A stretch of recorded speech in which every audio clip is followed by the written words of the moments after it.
ஜேஷ்ட மாத மாஹாத்மியம் என்றழைக்கப்படும் ஆனி மாத மாஹாத்மியத்தின் 17ஆம் அத்தியாயமான 17ஆம் நாள் கதை இனிதே துவங்குகிறது.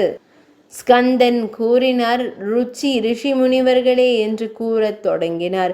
வியாசமாமுனிவர் யுதிஷ்டிர மன்னரிடம், மகா முனிவரே, ஜேஷ்ட மாதத்தின் வளர்பிறையில் வரும் ஏகாதசி விரதம் அனுசரிக்கப்படுகிறது. அன்று மக்கள் நீரருந்தாமல் விரதமிருந்து ஒரு பானை நிறைய நீரை சர்க்கரையுடன் தானம் செய்கிறார்கள். அவ்வாறு உன்னதமான பிராமணர்களுக்கு தானம் செய்பவர் பகவான் ஸ்ரீ மகாவிஷ்ணுவின் இருப்பிடத்தில் பேரின்பத்தை அடைகிறார் என்றார்.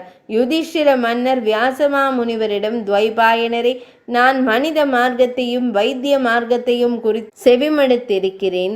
இப்போது அந்த அழகிய வைஷ்ணவ மார்க்கத்தை குறித்து கூறுங்கள் என்றார். வியாசமா முனிவர் கூறினார், அரசே, நீங்கள் மனித மார்க்கத்தையும் வைஷ்ணவ மார்க்கத்தையும் குறித்து செவிமடுத்திருக்கிறீர்கள். கலியுகத்தில் அவை இரண்டுமே சாத்தியமற்றவை. எனவே குறைந்த செலவில் செய்யப்பட வேண்டியதும் குறைந்த சிரமமுடையதும் மிகுந்த பலன் தரக்கூடியதும் எல்லா புராணங்களின் சாரமுமான நற்செயல்களை குறித்து நான் தங்களுக்கு கூறுகிறேன் என்றார். அரசே, 15 தினங்களின் ஏகாதசி திதிகளிலும் உணவருந்தலாகாது. ஏகாதசி அன்று உணவு உட்கொள்ளாதவன் நரகத்திற்கு செல்வதில்லை.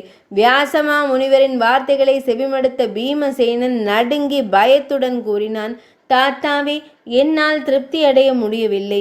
இந்த விரதத்தை குறித்து நான் என்ன செய்வது? பெரும் கனி அளிப்பவரே, எனக்கு ஒரே ஒரு விரதத்தையாவது கூறுங்கள். என்னால் எல்லா ஏகாதசிகளையும் அனுசரிக்க இயலாது. அப்போது வியாசமா முனிவர் கூறினார், பீமசேனா, ஜேஷ்ட மாதத்தின் சுக்லபக்ஷத்தில் சூரியன் வருணா அல்லது மிதுன லக்னத்தில் இருக்கும்போது எல்லா ஏகாதசிகளிலும் சமமாக மூச்சுவிட வேண்டும். ஒரு கற்றறிந்த மனிதன் நீராடுவதற்கும் பருகுவதற்கும் உள்ள நீரை தவிர வேறு எந்த உணவையும் நீரையும் உட்கொள்ளலாகாது. தகுதியற்ற நீரை அருந்துவது விரதத்தை முறித்துவிடும். ஒரு கற்றறிந்த மனிதன் சூரிய உதயம் முதல் சூரிய அஸ்தமனம் வரை நீரை தவிர்த்தால் அவன் ஏகாதசி விரதத்தின் சிறந்த பலன்களை சிரமமின்றி பெறுவான். பின்னர் துவாதசி திதி என்று அவன் காலையில் நீராடி பிராமணர்களுக்கு சடங்கு ரீதியாக நீரும் தங்கமும் தானம் செய்ய வேண்டும். இவ்வாறு ருத்ரனாகி ஜனார்தன பெருமான் பகவான் ஸ்ரீ கிருஷ்ணர் பிராமணர்களுடன் உணவருந்தட்டும். இந்த விரதத்தை கடைபிடிப்பதன் புண்ணியங்களை ஜனார்தன பெருமான் எனக்கு வெளிப்படுத்தியுள்ளார். பீமசேனா, ஜேஷ்ட மாதத்தின் வளர்பிறையின் ஏகாதசியில் நீரின்றி விரதம் இருப்பதன் புண்ணியங்களை செவிமடுப்பாய்.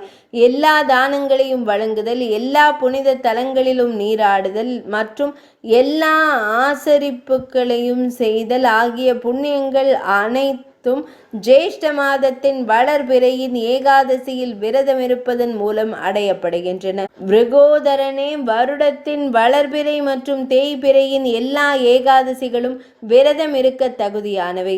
இதில் எவ்வித ஐயமும் இல்லை. இந்த ஏகாதசிகள் அனைத்தும் செல்வம், தானியம், புண்ணியம், புத்திரர் மற்றும் ஆரோக்கியத்தை அளிக்கின்றன. அமைதியற்றவரே, இந்த தினங்களில் விரதம் இருப்பது மேற்கூறிய பலன்களை தரும். நான் உங்களுக்கு உண்மையை கூறுகிறேன். ஏகாதசி திதியில் விரதம் இருப்பதால் மிகவும் பயங்கரமானவர்கள், பிரம்மாண்டமானவர்கள், கருமையான நிறம் கொண்டவர்கள், பாச கயிறு ஏந்தியவர்கள் மற்றும் மிகவும் கொடூரமானவர்கள் என்று அறியப்படும் யமனின் தூதர்கள் ஒருவருக்கும் முன் தோன்றுவதில்லை.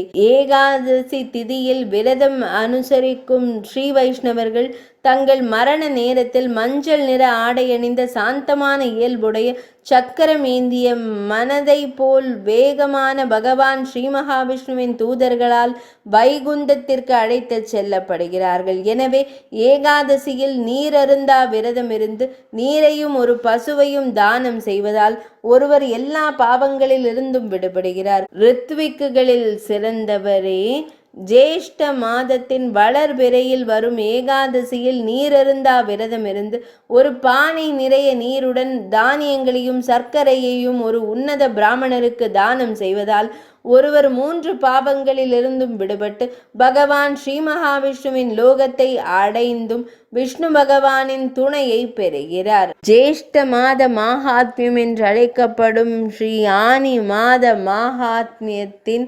17ஆம் அத்தியாயமான 17ஆம் நாள் கதை இனிதே நிறைவடைந்தது.